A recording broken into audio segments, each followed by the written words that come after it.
l'esprit de l'escalier, une émission d'Elisabeth Lévy avec Alain Finkielkraut, un partenariat RCJ Causeur. Bonjour à tous, bonjour Alain Finkielkraut. Bonjour. La semaine dernière, cher Alain Finkielkraut, nous étions inconscients. Un crime odieux venait d'être commis et nous n'en avons rien dit. Un crime contre l'art, une atteinte insupportable à la liberté de création selon Fleur Pellerin. Dans la nuit du 17 octobre, en effet la veille de notre émission, des inconnus avaient vandalisé l'œuvre de Paul McCarthy, Tree, installée 3 jours auparavant sur la place Vendôme. Le sapin géant aux allures de plug anal, objet dont plus aucun Français ne peut désormais ignorer l'existence, a déclenché une nouvelle querelle des anciens et des modernes. Et vous nous direz si vous êtes du côté de l'art ou si vous faites partie des coincés anti-art contemporain habituels, façon manif pour tous, je cite Libération, dont l'Iréneux, je cite encore, a eu raison de l'humour de l'artiste provocateur. Nous nous intéresserons ensuite à une autre querelle qui ressurgit avec force au sein du Parti socialiste, alors que Manuel Valls appelle ses camarades à rompre avec la gauche passéiste et pour tout dire avec le socialisme, tandis que Martine Aubry et son lieutenant Benoît Hamon sonne la charge contre le gouvernement.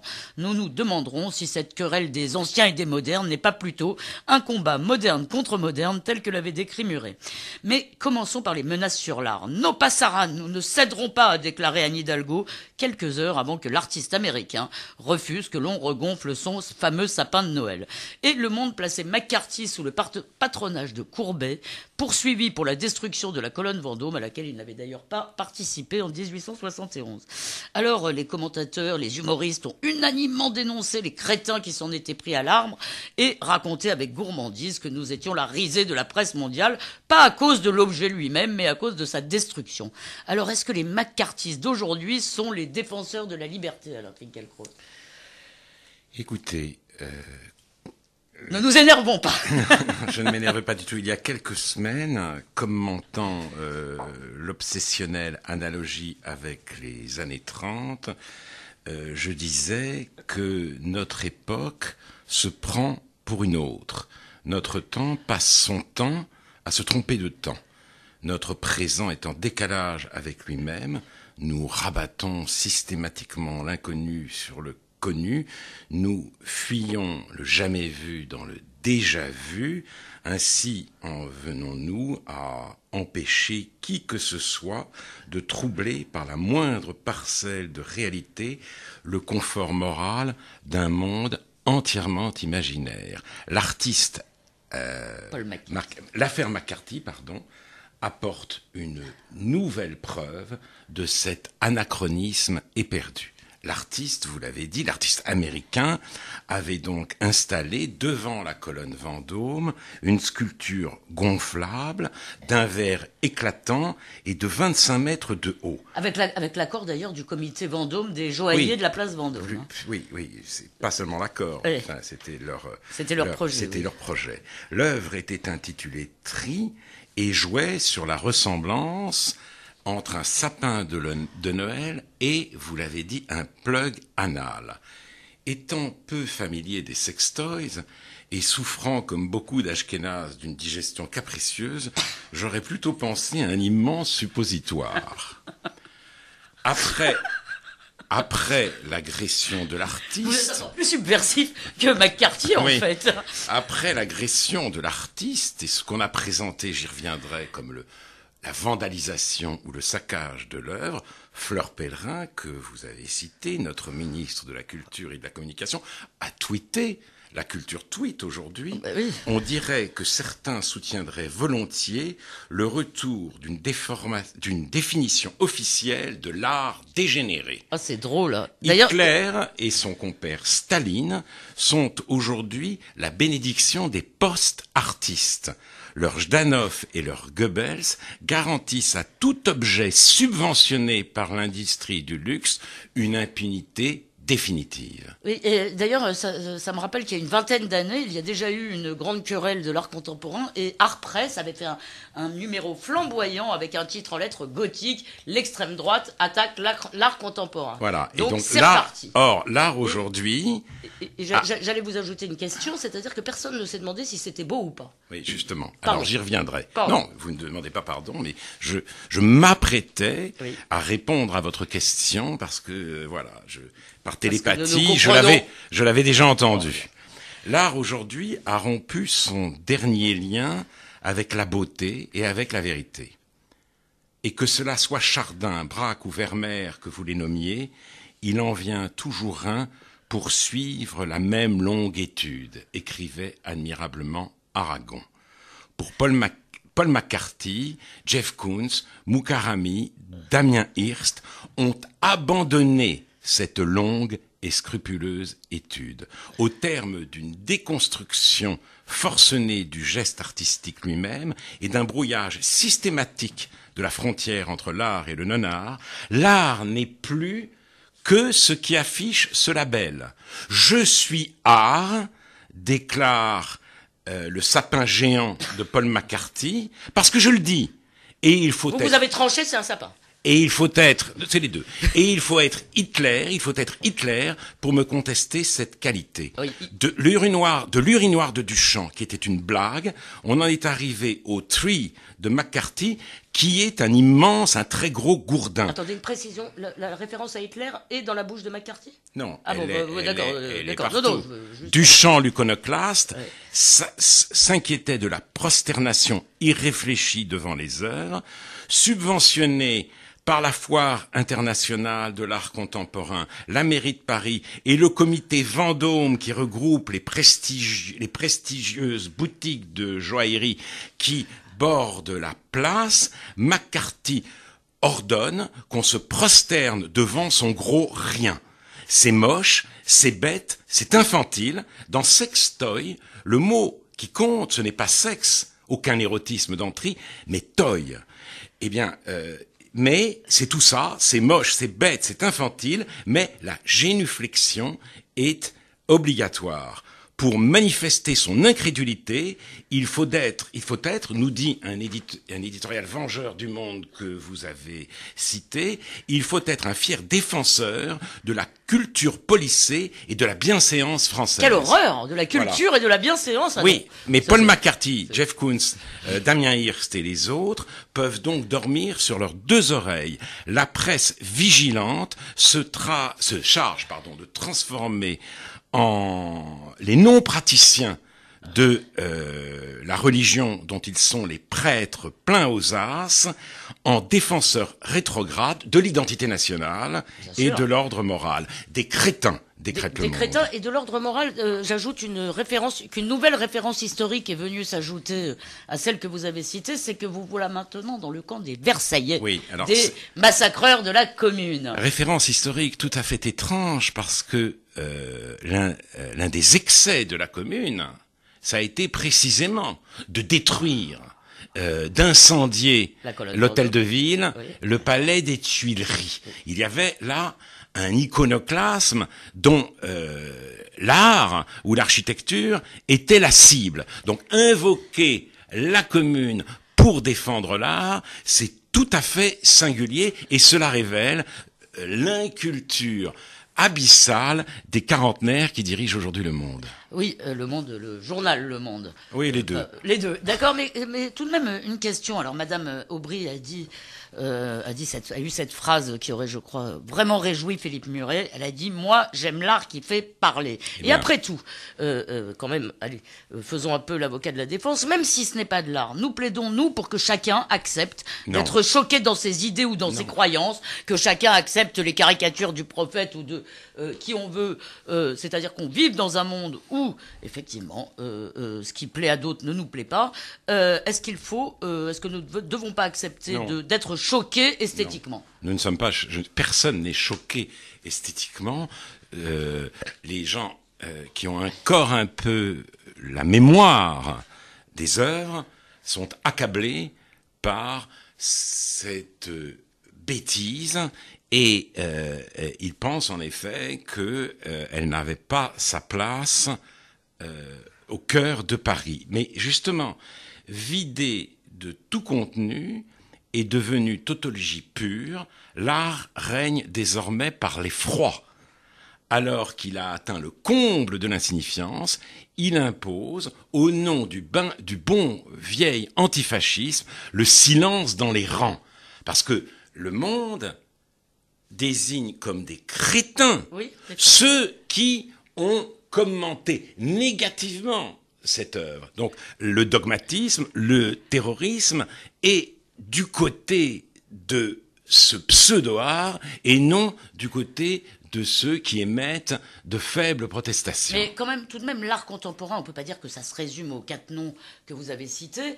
Et dans le fond, il y a aussi, d'ailleurs, votre ami Hector Obalk les défend souvent des peintres figuratifs ou d'ailleurs ou non figuratifs, mais qui travaillent. Est-ce que on peut faire de l'art comme Vermeer, est-ce qu'on peut peindre aujourd'hui comme on peignait il y a deux? Il ne s'agit pas de peindre, il s'agit de poursuivre la même longue étude. Et le problème, c'est que l'art d'aujourd'hui est totalement censuré par l'art qui a le label de l'art et qui n'est plus de l'art. L'art contemporain laisse, si vous voulez,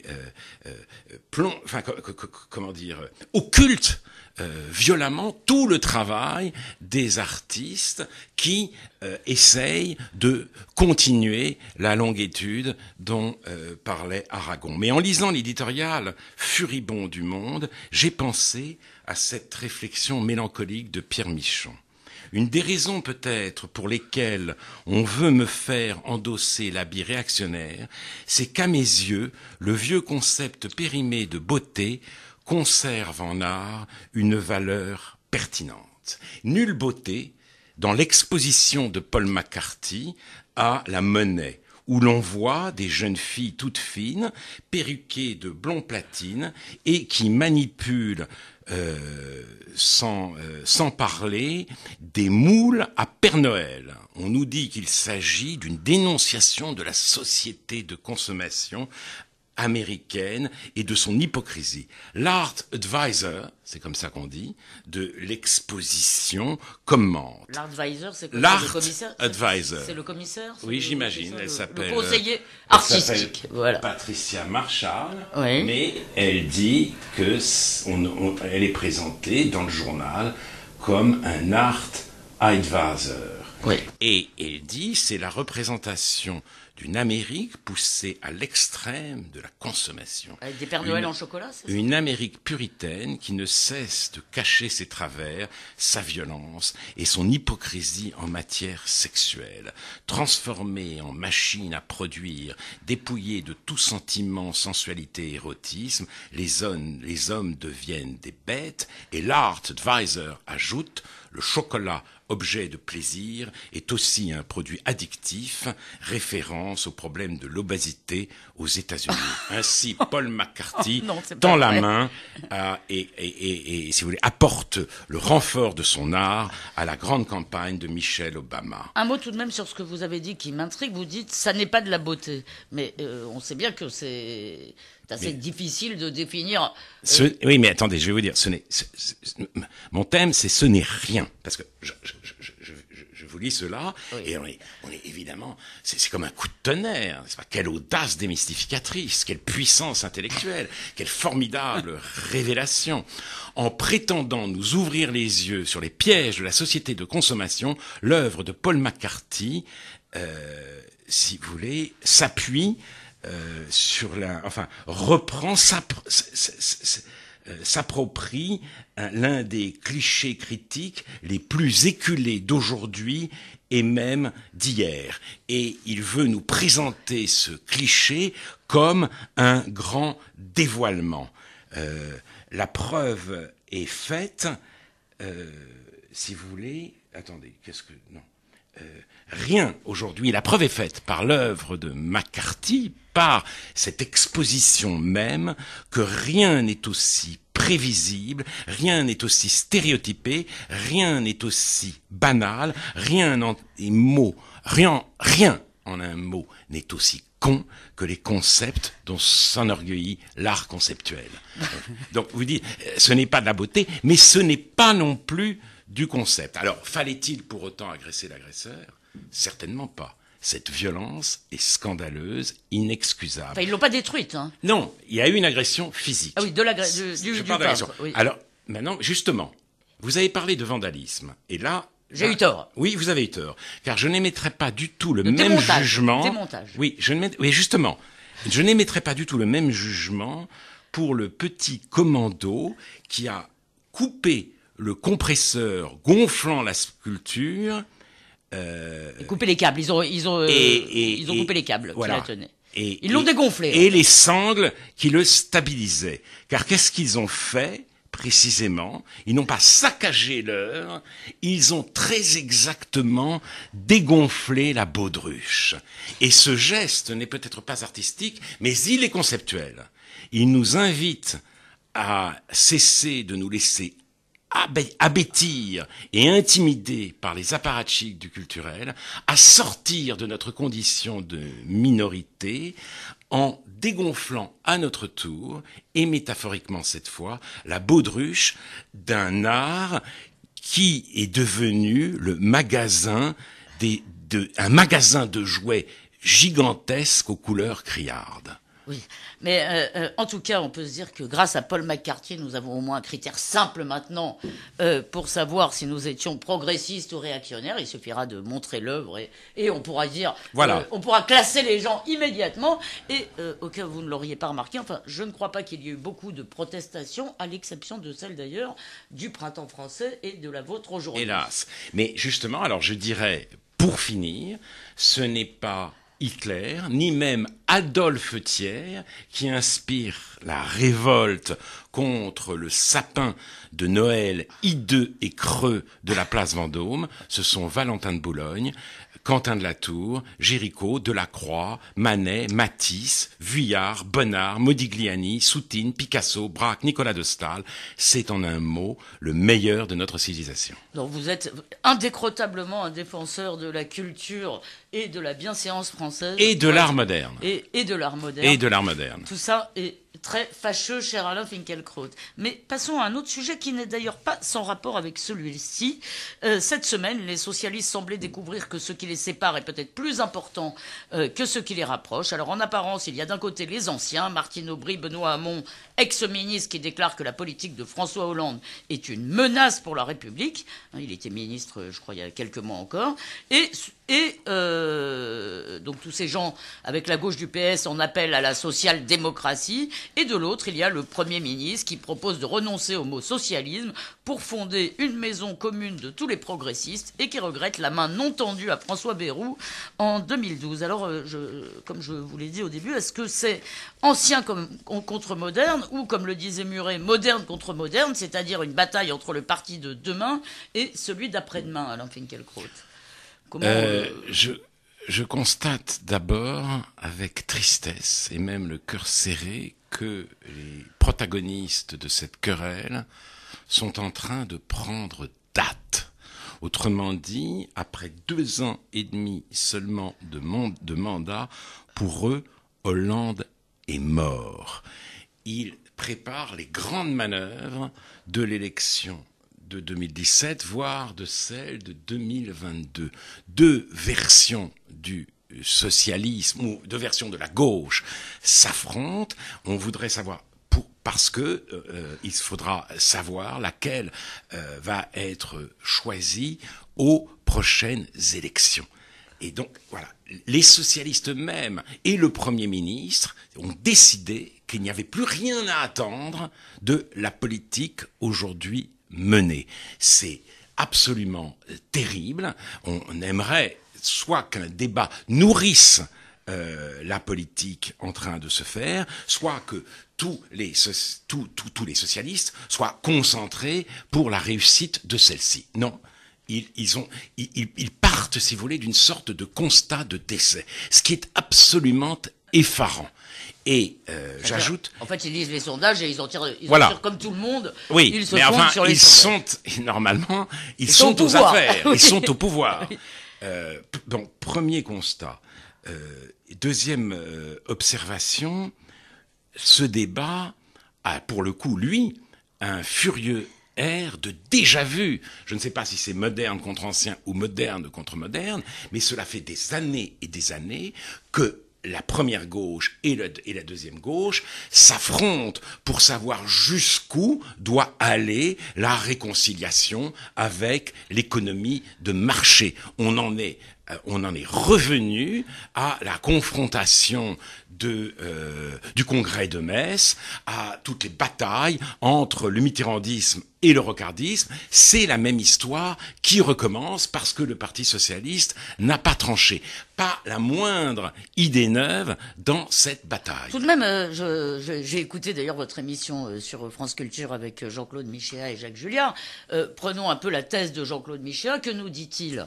Que la gauche, en se proclamant et en n'étant plus que le parti du mouvement, finalement, devait inévitablement accompagner le capitalisme qui est finalement extrêmement mouvementisme et qu'elle est ainsi devenue le parti de demain. Or, on sait aujourd'hui que le capitalisme mondialisé dans sa forme actuelle déplaît quand même de plus en plus aux peuples. Peut-être ces peuples ont-ils tort, mais il leur déplaît. Alors est-ce qu'il ne faut pas effectivement s'interroger sur la politique mise en œuvre? Oui, on peut s'interroger sur la politique mise en œuvre. Je ne crois pas qu'on puisse le faire en cherchant à sortir de l'économie de marché. Il s'agit même pour ceux qu'on taxe de libéralisme, de maîtriser, de contrôler le capitalisme.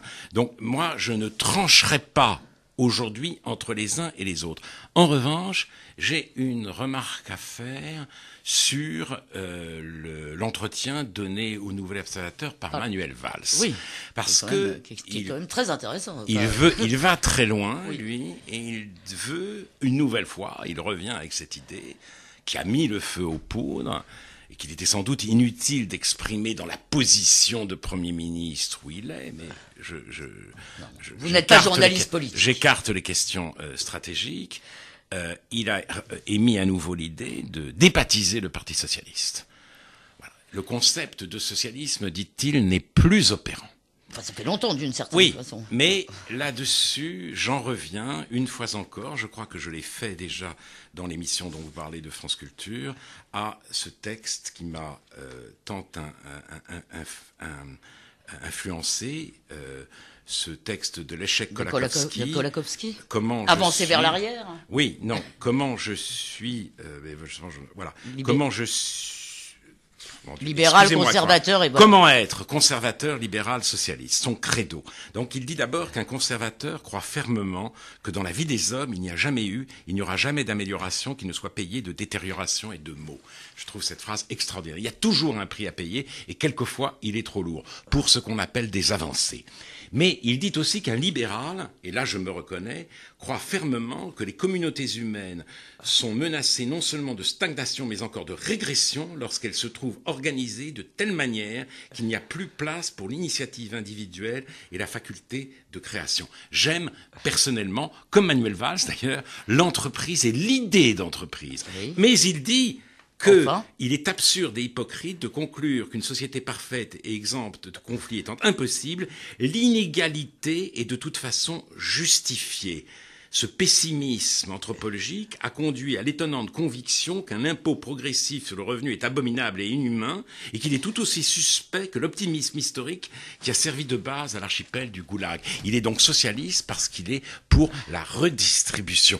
Et il a raison. Le mot de socialisme n'a pas été, si vous voulez, terni, définitivement souillé par l'histoire du XXe siècle. En revanche, le mot de progressisme que revendique Manuel Valls, aujourd'hui ne veut plus rien dire. Si, la fuite en avant. Voilà, parce que le mouvement n'est pas aujourd'hui un acte d'émancipation des hommes, c'est la loi sous laquelle nous vivons, c'est notre destin. Voilà, nous fonçons en avant et cette course ressemble de plus en plus à une course à l'abîme. Alors, être progressiste aujourd'hui, c'est, me semble-t-il, le comble de l'illusion. Oui, certes, mais si on prenons le cas de Benoît Hamon, que je trouve intéressant, parce que dans le fond, Benoît Hamon, je suis sûr, adore McCarthy, et en même temps se revendique d'une gauche ancienne, si vous voulez, d'une gauche ouvrière et d'une gauche ancienne. Alors est-ce qu'on peut avoir le libéral sans le libertaire ou le libertaire sans le libéral? Ah oui.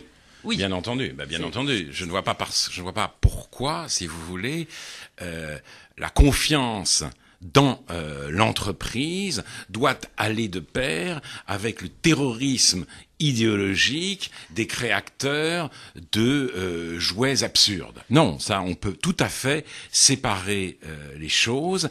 Et en plus, la défense de ce libéralisme doit être compensée, selon moi, par le socialisme,